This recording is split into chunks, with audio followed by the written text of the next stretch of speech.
Good morning guys, welcome back to my new blog. আজকে আমরা যাব রাজবলহাট। প্রায় 850 বছর পুরনো মা রাজবল্লভী মাতার দর্শনে। একদিনের আউটিংয়ের জন্য এটি একটি খুব সুন্দর জায়গা, চাইলে তোমরাও ঘুরে আসতে পারো। কোন রুটে যাবে, মায়ের পুজো কিভাবে দেবে, দুপুরে ভোগের কি ব্যবস্থা আছে, এই সব কিছুই জানতে পারবে পুরো ভিডিওটা থেকে। ভিডিওটি স্কিপ না করে পুরোটা দেখো, আশা করছি ভালো লাগবে।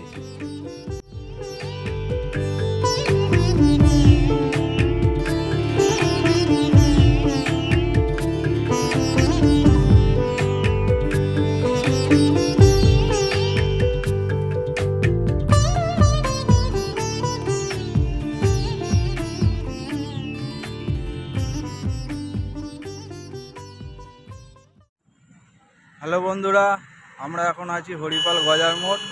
এই গজার মোড় থেকেই আমাদের বাঁদিকে দেখে যেতে হবে রাজবলহাট যাওয়ার জন্য। তো তোমরা সাথে থাকো, ভিডিওটি শেষ পর্যন্ত দেখতে থাকো। ভিডিওটি ভালো লাগলে লাইক, শেয়ার, সাবস্ক্রাইব করে দিও। ফেসবুক থেকে কেউ যদি দেখে থাকো, ভিডিওটি ফলো করে দেবে। সো দেখতে থাকো।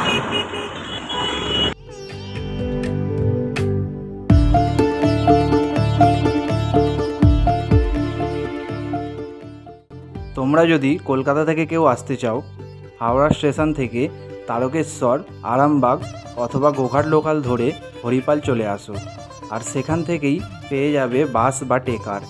মাত্র আধ ঘন্টায় পৌঁছে যাবে তোমরা রাজবলহাট। কলকাতা থেকে তোমরা বাসে করেও এখানে চলে আসতে পারবে।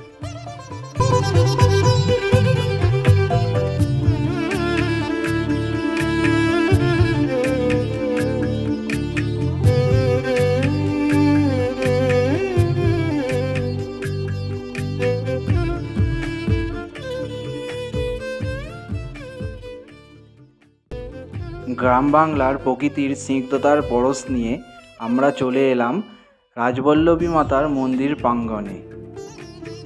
বন্ধুরা, আমি চলে এসেছি এখন রাজবলহাটে। আমি এখন যেখানে দাঁড়িয়ে আছি এটাই হচ্ছে রাজবল্লভী মায়ের মন্দির। বন্ধুরা, তোমাদের মন্দিরের ভিতরে কি আছে সেটা একটু ঘুরিয়ে দেখাও। মেন গেট দিয়ে প্রবেশ করলেই তোমরা দেখতে পাবে একটি নাট মন্দির, আর সেই নাট মন্দিরকেই ঘিরে রয়েছে 4টি শিব মন্দির। সেখানে অবস্থান করছেন ত্রম্বকেশ্বর, সোমেশ্বর, বাণেশ্বর এবং একই মন্দিরে রাজরাজেশ্বর ও নন্দীশ্বর। 4 চক, 14 পাড়া, 3 হাট, এই নিয়ে হচ্ছে রাজবলহাট। প্রায় 800 বছরেরও বেশি পুরনো ইতিহাসের সাক্ষী বহন করে চলেছে এই রাজবল্লভী মায়ের মন্দির। সেই 15 শতাব্দীতে নির্মাণ করা হয়েছিল এই রাজবল্লভী মায়ের মন্দির, কিন্তু বর্তমান মন্দিরের সাথে সেই মন্দিরের কোনো সাদৃশ্য পাওয়া যায় না। সেই প্রাচীনত্বের নিদর্শন এই মন্দিরে আসলে এখন কিন্তু আর পাবে না। এইটি হচ্ছে মা রাজবল্লভী মাতার মেন মন্দির, আর এইখানে মায়ের পুজোর জন্য ছাঁচ বলি ও দুর্গা পুজোয় মহানবমীতে মহিষ বলি দেওয়া হয়।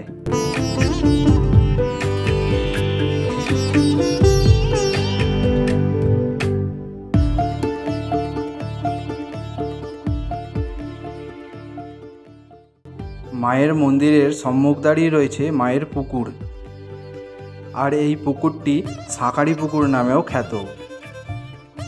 শোনা যায় মা রাজবল্লভী শাঁখা পড়ে জলে ডুবে তার শাঁখা পড়া হাতটি দেখিয়েছিল, তাই এই পুকুরটির নামকরণ করা হয়েছে শাঁখারি পুকুর।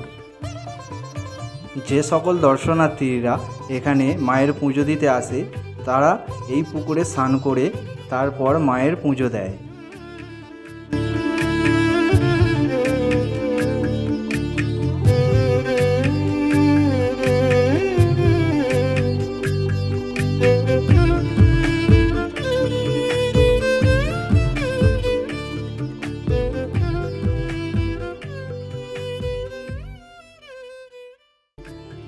মায়ের মন্দিরের পিছনেই রয়েছে মায়ের রন্ধনশালা।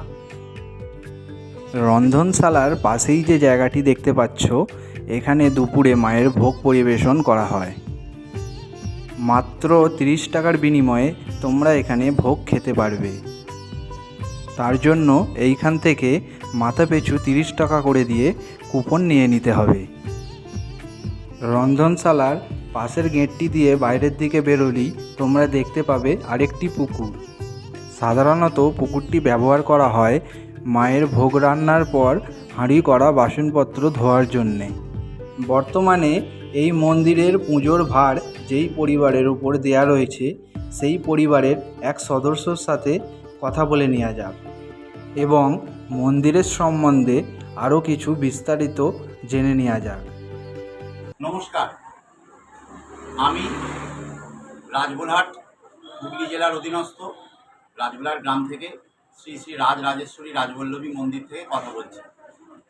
এই মন্দির অনেক দিনের পুরনো, 850 থেকে 900 বছর বয়স হতে চলল। মুঘল সাম্রাজ্য বা পাঠান সাম্রাজ্যের সময়কাল এই মন্দির বর্ধমানের রাজা সদানন্দ রায় প্রতিষ্ঠা করেছিলেন। এই দেবী শ্বেত কালী নামে এখানে পূজিত হন। ওই 850 থেকে 900 বছর ধরে পূজিত হয়ে আসছেন। প্রত্যেক দিন পুজো, সন্ধ্যাবেলায় শীতল আরতি হয় এবং এখানে অন্নভোগের ব্যবস্থা আছে।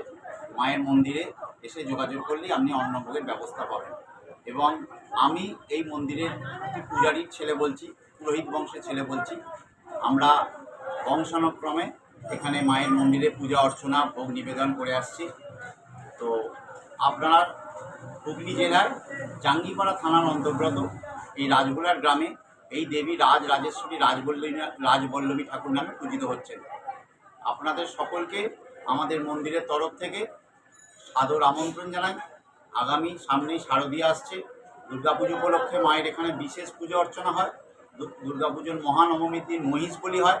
তো আপনারা সকলে আসুন, মায়ের মন্দিরে আসুন, যোগাযোগ করুন। আমার দোকানের নাম মন্দিরের সামনে অন্নপূর্ণা শাড়িঘর। তো আমরা মন্দিরের পূজারী। মন্দির সংক্রান্ত যাবতীয় তথ্য, যাবতীয় কথাবার্তা, ভোগের ব্যাপারে অগ্রিম যোগাযোগ করা, ভোগটা আমাদের অগ্রিম বুকিং করা, সব ব্যবস্থা আমি করে দেবো। আমার ভাই আমার ফোন নাম্বার ডিসক্রিপশন বক্সে দিয়ে দেবে। আপনারা সকলে আসুন। এই দেবীর ছবি এবং ভিডিও ভাই যতটা পারছে তুলে ধরছে। আপনারা সশরীরে এসে মাকে দর্শন করুন এবং ভোগ নিবেদন হচ্ছে, ভোগ খেয়ে মায়ের পূজা অর্চনা দিয়ে যান। সমস্ত কিছু যোগাযোগ আমার ফোন নাম্বার দেওয়া থাকবে, আপনারা যোগাযোগ করতে পারেন দিবারাত্র সব সময়। তো রাজরাজেশ্বরী রাজবল্লভী ঠাকুর সারা ভারতবর্ষে আমরা যতটুকু জানি একটি দেবী আছে যে দ্বিভুজা, মায়ের দুটি হাত এবং দুটি পা, দুটি মহাদেবের বুকে এবং মাথায় পা দিয়ে বর্ধমানের রাজাকে মা দেখা দিয়েছিলেন। রাজা এখানে প্রতিষ্ঠা করেন। রাজা সদানন্দ রায় এখান দিয়ে বাণিজ্য করতে যাচ্ছিলেন। তো বাণিজ্য করার আবার পথে মা ওনাকে দেখা দেয় যে আমি রাজবল্লভী, তুই আমাকে এখানে প্রতিষ্ঠা কর। তার যাবতীয় তথ্য বই টই এখানে পাওয়া যায়। আপনারা যখন আসবেন আপনারা আরও বিস্তারিতভাবে জানতে পারবেন। তো সকলকে আমার তরফ থেকে আন্তরিক অভিনন্দন এবং শুভেচ্ছা জানিয়ে আমার বক্তব্য শেষ করছি। অন্নপূর্ণা শাড়িঘর এই দোকানটি ওনার দোকান।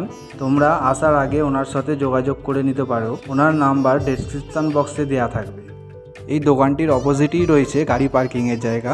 তোমরা এখানে 5 টাকার বিনিময়ে গাড়ি রাখতে পারো। আজকের মতন ভিডিওটা আমি এখানেই শেষ করলাম। ভিডিওটি ভালো লাগলে লাইক করে পেজটি ফলো করে দাও আর বেশি বেশি করে শেয়ার করো, যাতে রাজবল্লভী মায়ের নাম সকল ভক্তদের কাছে পৌঁছে যায়। আবার দেখা হচ্ছে নেক্সট ভিডিওয়ে। ভিডিওটা পুরোটা দেখার জন্য অসংখ্য ধন্যবাদ। সবাই ভালো থেকো, সুস্থ থেকো। Thank you.